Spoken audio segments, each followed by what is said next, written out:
94 don't need no brakes. Roxanne, all she wanna do is party all night. Hey, what is up guys? I'm coming back at you with a Gauss steel path build.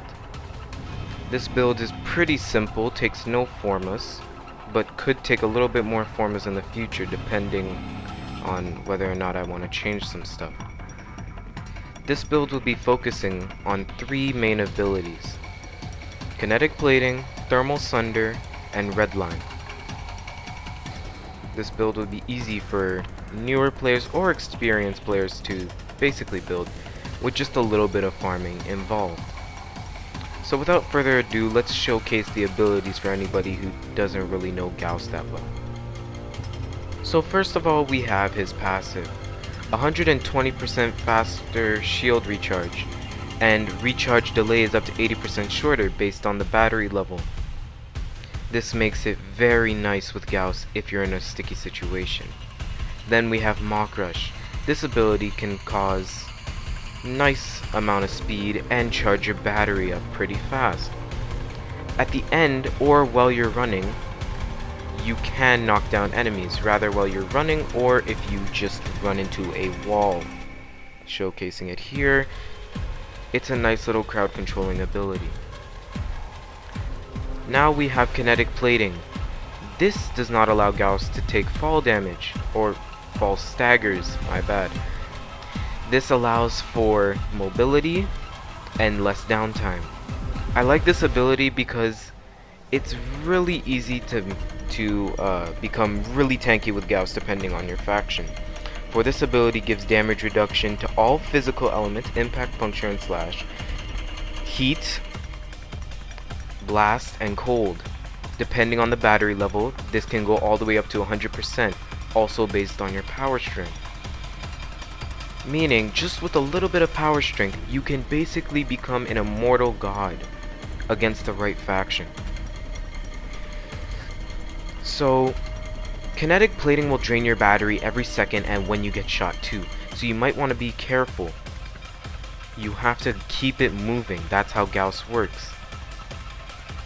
Okay, so next we have Thermal Sunder.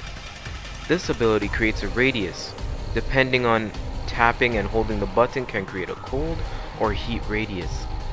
If you do both at the same time, you can create a blast proc, knocking down enemies.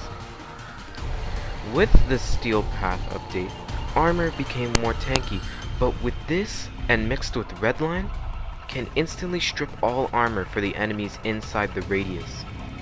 With redline active, it will strip all armor, and depending on the battery percentage, it can do more damage.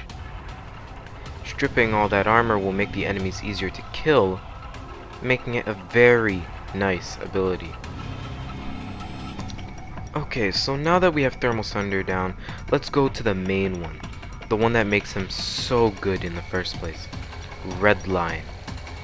This ability overcharges Gauss's battery, allowing you to go past that little bar. Once you overcharge it, depending on the percentage of the battery, you can get damage reduction from kinetic plating, armor stripping from Thermal Sunder, and from redline itself, depending on the duration.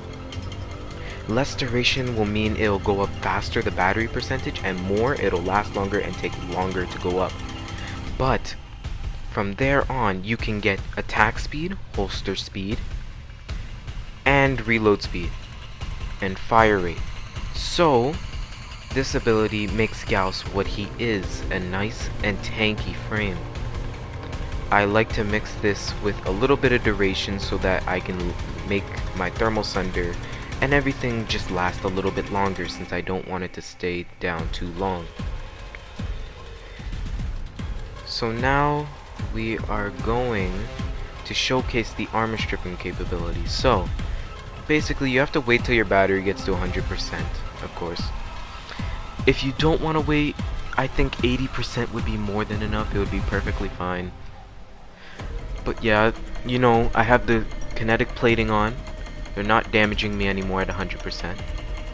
But as you can see right here, the armor is stripped. There is no armor. So this allows for Gauss to be really special and why he's my favorite. This is the fashion frame. You can skip to like 531 if you just want to see the build itself. But yeah, it's nothing special. It's just the Vacor Cyandana, so if you really aren't in Steel Meridians, it's a good look for farming that. So this is the build.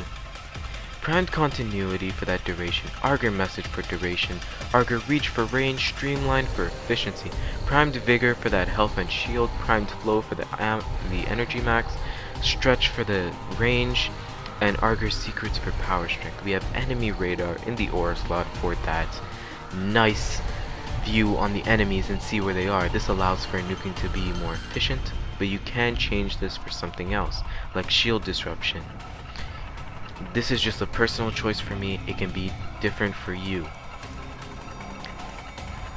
So this is my Cronin build. At the start I showcased Toxin. It can change depending on the faction. I put Toxin with Corpus to make sure it lasts or bypasses shields. So yeah, my mic cut out, sorry. You might want to change the Prime Smite mods depending on the faction. That gives 3 times to physicals and 2 times to Toxin. We have Organ Shatter for critical damage, Blood Rush for that crit chance per combo multiplier, same thing with Weeping Wounds but status chance, Drift and Contact for that combo duration, Jagged and Buzzkill for slash damage, and Primed Pressure Point. If you want to run a stat Sentinel, make sure to put those Gladiator mods on a Helios Deconstructor build.